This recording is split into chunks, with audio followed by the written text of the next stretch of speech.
E aí, pessoal, eu estou aqui num cenário um pouco diferente do que eu costumo gravar os vídeos de crime.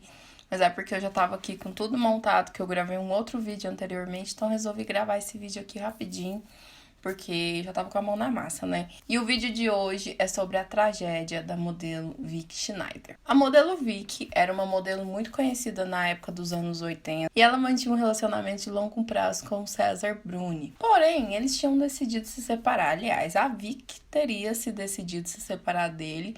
E o César ele não estava muito contente com aquela ideia, não. O César vinha dificultando de todas as formas a partilha da guarda da filha que os dois teriam junto na época. E chegou a sequestrar a menina em uma tentativa de manter a ex-mulher ao lado dele. Diziam que ele não se conformavam de maneira alguma em perder a esposa. E os jornais da época retratavam ele ora como um louco, nervoso, que batia a boca com todo mundo, e ora como uma pessoa muito calada, muito introvertida e de poucas palavras que ninguém conseguia muito chegar perto. O César, ele era um dos filhos de um empresário muito conhecido da época, que ainda é muito conhecido hoje.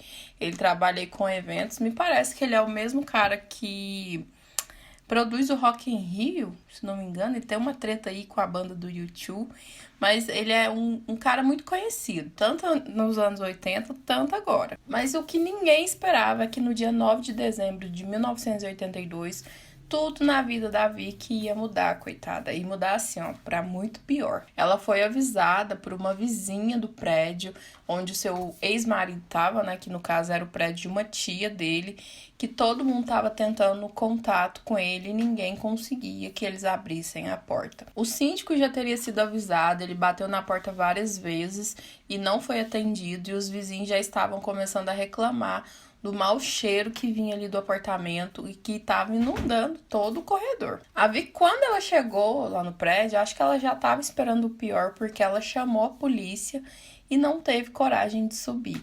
Quando a polícia chegou no prédio, eles disseram que não poderia arrombar o apartamento sem que uma pessoa da família estivesse presente. Então a Vicky saiu pelo bairro desorientada e foi encontrar um irmão dele em uma boate que ficava por ali. Como eu disse, né, a Vicky, ela não teve coragem de subir no apartamento quando a polícia chegou. Ela ficou sentada ali no meio-fio e a rua era a rua Domingos Ferreira e diziam que ela estava em choque. Ela já pressentia que alguma coisa, que nada de bom sairia ali de dentro, né? Porque o mau cheiro vindo do apartamento, ninguém atendia, o síndico ligou, o síndico interfonou, nem sei se naquela época existia interfone, mas enfim, né? O síndico não conseguiu que eles abrissem a porta, a polícia também já estava desconfiada, mas aí ela ficou lá sentadinha no meio-fio e não teve coragem de subir. Nessa altura moravam no apartamento a dona Marilda, de 78 anos, que era tia do César, o César e a filha da Vicky com o César, de 3 anos, os dois estavam ali hospedados no apartamento da tia. O César tinha 31 anos, sim, o César tinha 31 anos e nessa época a Vicky tinha 26. Quando o Franco Bruni, que no caso era o irmão do César e ex-cunhado da Vicky, entrou com a polícia, eles conseguiram entrar pela porta de serviço e no primeiro quarto ele já deu de cara, assim, com uma tragédia. No corredor mesmo, eles já conseguiram sentir o fedor, né, de podridão. E ele deu de cara com o irmão e a sobrinha no primeiro quarto, deitados de bruço e já, assim, né, em estado deplorável. Podre, né, gente? Não tem outra palavra pra dizer. Eles estavam já em decomposição. O irmão dele disse que eles estavam deitados um ao lado do outro e que tinham os rostos desfigurados. Foram encontrados perto dos corpos 2 armas, que seriam as armas do crime, um bloco de papel que continha informações sobre o crime, e na página 21 tinha algumas anotações também que vazaram aí pela polícia. Nessa página 21, o César, ele escreveu que a Vicky e o pai dele eram os maiores inimigos que ele tinha e grafou em letras maiúsculas que a mulher era cínica, fria e calculista. E, gente, ele deixou anotado também nesse bloquinho, vou até ler aqui, ó. Daqui por diante serás um nome maldito e jamais se levantarás. Foi a última vez que você fugiu.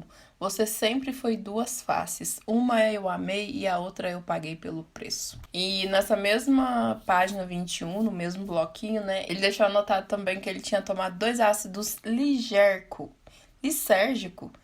Gente, Não sei agora como que pronuncia isso, mas acho que é lisérgico.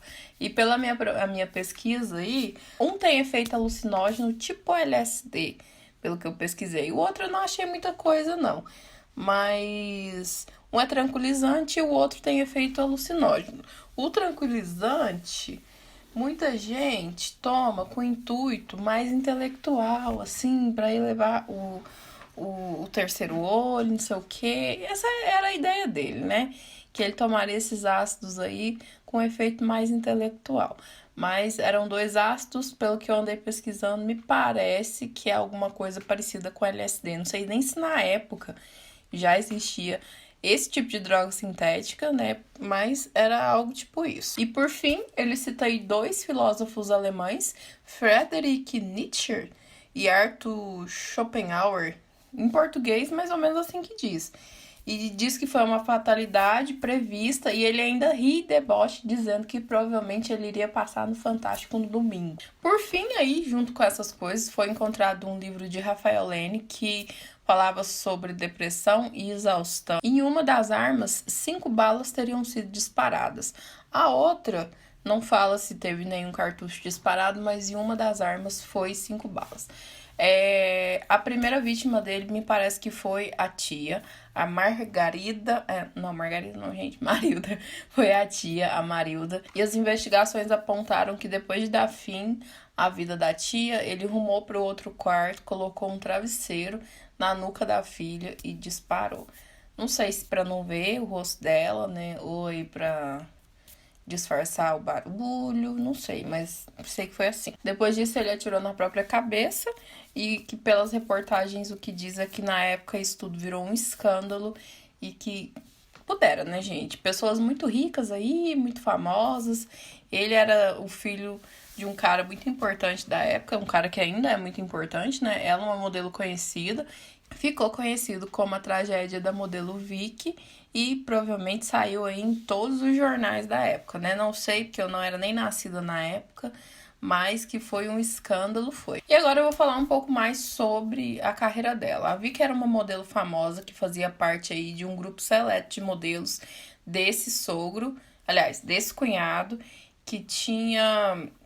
Eles tinham uma rede de cinema na época e ela fazia parte das modelos que estampavam a cara desse cinema, né? Nesse mesmo grupo que ela fazia parte de modelos tinha a Monique Evans, Sylvia Pfeiffer, Isis de Oliveira e Veluma. Essas duas, Isis de Oliveira e Veluma, eu confesso que eu não conheço, nunca ouvi falar, mas a Sylvia e a Monique Evans são conhecidas aí, né? A Sylvia hoje em dia é uma grande atriz, faz várias novelas, atualmente eu acho que ela tá na Record, mas a Silvia faz muitas novelas, e a Monique todo mundo conhece aí pelos reality shows, pelos escândalos e tal. Eu acho que a Monique não chegou a virar atriz, mas é um rosto bem conhecido. As outras duas eu não sei quem são. A Veluma, na época, dizia que a Vicky era uma modelo diferenciada, uma menina que se destacava entre todo mundo, que ela tinha um carisma, assim, muito bom, que ela era muito bonita, muito fácil de convivência, mas nem isso, né, gente? Afastou ela de um cara doido que achava que era dono, coitado. Achei no meu roteiro o nome do empresário, Lívio Bruni. Eles eram... Isso mesmo, eles tinham uma rede de cinema na época e o Lívio era, no caso, o ex-sogro dela, né? O pai do ex-marido dela. A Vicky conta que quando ela escutou o Franco, que era o cunhado dela, que foi quem entrou no apartamento primeiro, né? Contando o que tinha acontecido, ela entrou em colapso. Não lembra de muita coisa, ela só lembra de acordar num hospital que o Franco tinha levado ela. Ele levou ela, deixou ela sozinha e ela só lembra disso. Ela entrou em colapso nervoso e não lembra de quase nada do que aconteceu. Ela conta que foi dopada e posteriormente a família levou ela para um sanatório, que na época isso era muito comum, né, gente? A pessoa quando tinha algum tipo de surto era levado para esse tipo de lugar, hoje em dia nem tanto. Mas na época isso era muito comum e ela lembra disso, que ela ficou 10 dias nesse lugar e depois disso a irmã mais velha dela pegou ela, levou pra Bahia, pra um lugar bem longe de tudo que tinha acontecido pra ver se ela conseguia não esquecer, mas superar aquilo, porque se ela ficasse no Rio de Janeiro, tudo que ela visse poderia acabar lembrando da filha dela, então ela ficou lá um tempo na Bahia, longe de tudo aquilo, para ver se conseguia superar essa tragédia. Hoje a Vicky conta que ainda se lembra com muita dor e comoção, né, e que isso marcou a vida dela pro resto da vida, assim, pra sempre, que ela não consegue esquecer, e mesmo hoje ela ainda meio que a ficha não caiu. E ela ainda diz que ser bonita e bem-nascida, porque ela também vem de uma família que tem grana, não livrou ela de ter passado por tantas tragédias, porque isso, gente, não foi a única coisa que aconteceu na vida dela, não. Ela teve muitas perdas aí bem complicadas. Ela lembrou aí da vida difícil que ela teve junto da mãe e do pai, que o pai dela era abusivo, batia na mãe dela. Depois o pai dela morreu, acabou que o irmão dela também faleceu de uma forma bem trágica. E ela fala como foi também que ela entrou no mundo das drogas. Mas essa parte, se vocês quiserem, eu posso trazer um vídeo falando só sobre isso. Porque essa parte não faz parte desse relacionamento que ela teve com esse César. É meio que anterior a isso tudo que aconteceu com ela.